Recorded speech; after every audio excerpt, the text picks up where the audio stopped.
Hi, my name is Michael Odie. I'm with Broadcast Journalism. Today I have Coach Boswell with me today. How you doing today, Coach? Really good, Odie. How are you? I'm doing well. Good. So, Coach, did you used to play football when you were younger? I did. What age did you start playing like organized football? Whew. Organized football back then, you didn't have a lot of what they have now in like the little leagues or park leagues. So you actually started in the seventh grade and kind of played like an intramural schedule with each other, split up the teams. Um, I came from a town which is Louisville, Mississippi, and I think it's number 2 in the state for most state championships won in football. So they took it very serious, and they still do it today. But when you get to be in 7th and 8th grade, that's normally back when I played, that's when we started playing football. How long was the duration of your career? Did you play during high school? I did. I played until I was 20, I think 21, 22 years old. I played it. I was fortunate enough to earn a scholarship to Delta State University, and I played there. In high school, I was on 2 state championship teams. In college, I was on 1 championship team. So I was very blessed in being a part of some really good programs early on in my career. Playing football when you were younger, did that lead to you becoming a football coach?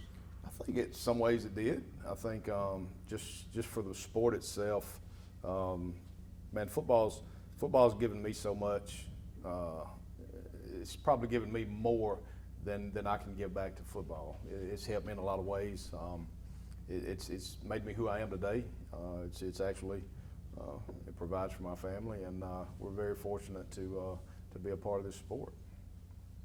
Coach, when it comes to work ethic, you know some players that have it instilled within them, and like some don't. Do you think the ones that don't have it instilled in them, do you think they learn it from other players, or like rubs off on them from other players? Yeah, I think it's got to. If you're gonna sustain it and actually be a part of it, the work ethic, it doesn't get any easier, you know. So that's something that you have to adapt to. If you are dedicated and say, okay, this is what I'm gonna do. I'm gonna play this sport, or this sport, X, Y, or Z. There's going to be something set in place. It should be for as far as working and getting better, and everything is based on growth. So it's where you start. So it's from where you start from the front end of it to what goals you set, where you want to be at the end of your tenure or whatever you're doing, or your season, or your career. So I think everything is kind of goal oriented, or it is in our world.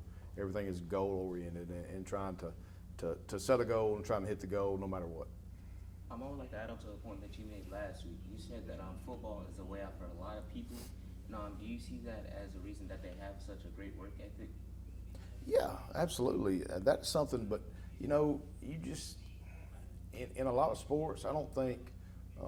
I think when you're in the younger stages, when you're in like the park league, the rec league, things like that, I think that's for the enjoyment and everybody gets a trophy. Once you start to get into competitive sports and the higher you get, not everybody has an opportunity. Okay, you've got 11 spots on the football team that are going to be on the field at the same time, and at this level, you want everybody to have a good experience, but at the same time, you're going to play the best players, and you're going to play the ones that give you a chance to win, and that's work ethic through the week. That's performance on game night, and it's some outside influences as well. But the city and park leagues and the younger leagues, that's where everybody can play and kind of get a feel for it, see if that's the direction they want to go. But once you get into high school football or high school baseball, high school basketball, not everybody has that opportunity, and it's there for a reason. It's pretty much a business when it gets to that point, and that's what you try to prepare kids for college. The very small percentage that get a chance to play in college, you try to prepare them for that, and you can only go so far to prepare them, because once it gets there, it is 100% a full-time job, and it's not there's no other way to approach it. It is a business once it gets to that point, and you got to kind of prepare kids for that. Especially the ones that do have a chance to go on. Once kids reach like competitive play, they are on teams with a lot of people that they don't know. How do you think football creates those close bonds that people often form? Well, you spend so much time. You start in the summertime, and you start once the season is over with in January, and you start in the weight room. You start doing you start doing off-season conditioning, you start doing weightlifting, you start doing that. So you end up spending a lot of time with these people, and the groups that you have, you know, you're going to be around your position group most of the time. You're going to be in the meetings with them. You're going to be in the groups with them when you're lifting weights. When you're running, it's going to be in that same group. So it does build relationships. And, you know, if there's one thing I have learned through sports and just life in general, relationships are going to make the world go round. So that is one key thing that everything that we do is about relationships. Yes, sir. So, you know, last week we played Starkville. Mm-hmm. We got off to a quick start in the second quarter because it wasn't a high scoring first quarter. The third quarter we played excellent defense. What do you think was a turning point like towards that fourth quarter? You know, that's what some of the coaches around the district, they'll text and they'll call and they'll say, hey, what would you have done differently against Starkville? You know, Starkville, I think they're the number 2 team in the state. They're very athletic. I think our coaches did a really good job of game planning and prep and actually executing. But, you know, when they pose that question to me, what would you do different? Well, there's 2 things I would have done different, I think. 2 things. The first thing is tackle better. That's it, tackle better. And the second thing is win. So if you tackle better, you know, a huge fourth down right there at the end, we hit their quarterback in the backfield for 4-yard loss. But guess what? We didn't wrap up. He ends up converting the first down, and that's pretty much where, you know, the ball game was ended at that point. Yes, sir. You know, obviously we're playing Madison Central this week, and they're coming off a big win. What adjustments do you think you need to make to put your team in the best position to win? You know, I think, you know, just it's like the little things, and that's the thing, Mario. They've gotten better. Our kids have gotten better every week. You talk about from the game 1 against Ocean Springs. We came up 1 play short right there at the end of that game. The next week they bounced back.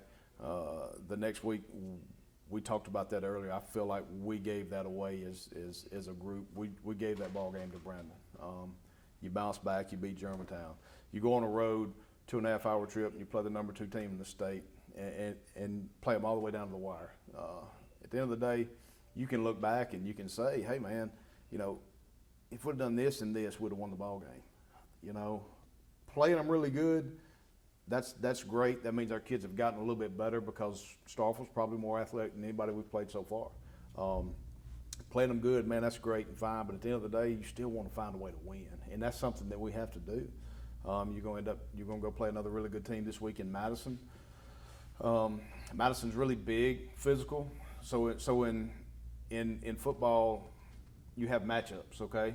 The Madison week, I think when I first got here, there was I think it was 8 years in a row that Madison had beat Clinton, okay?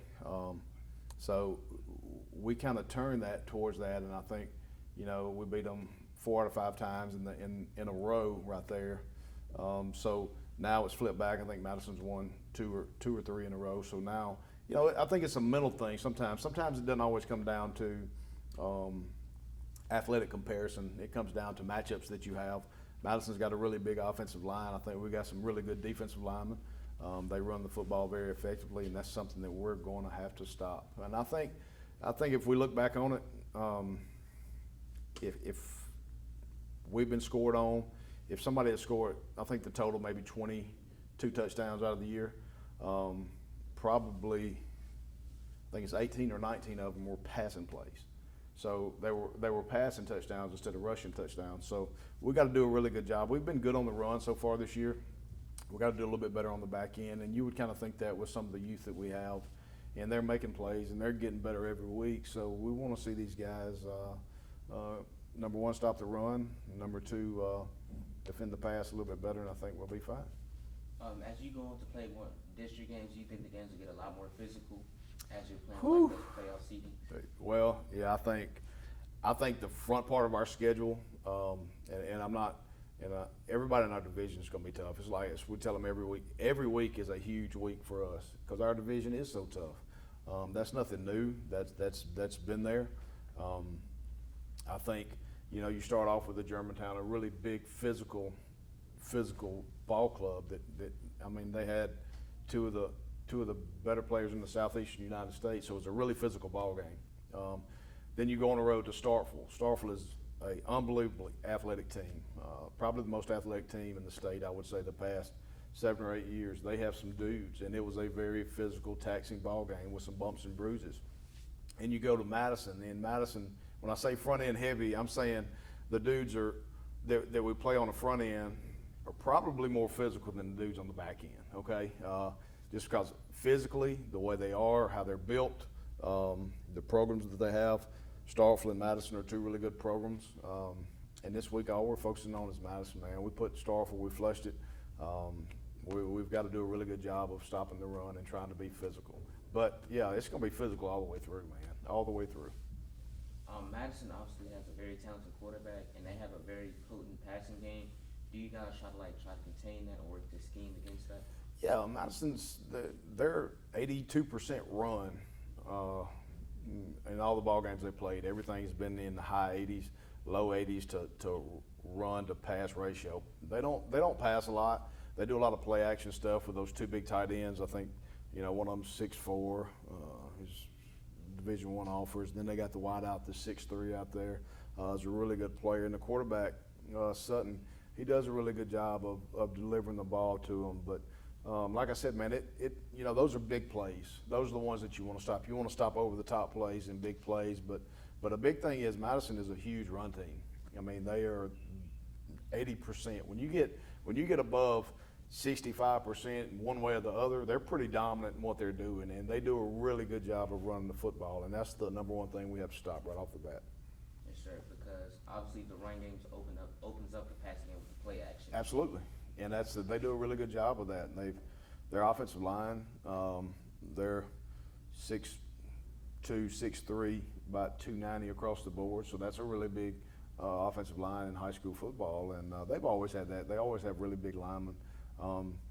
And Sutton's a really good quarterback. He distributes the ball to those tall receivers, and a lot of it is off play action. So that's where you get the bigger gains and stuff like that. And that's what I talked about earlier.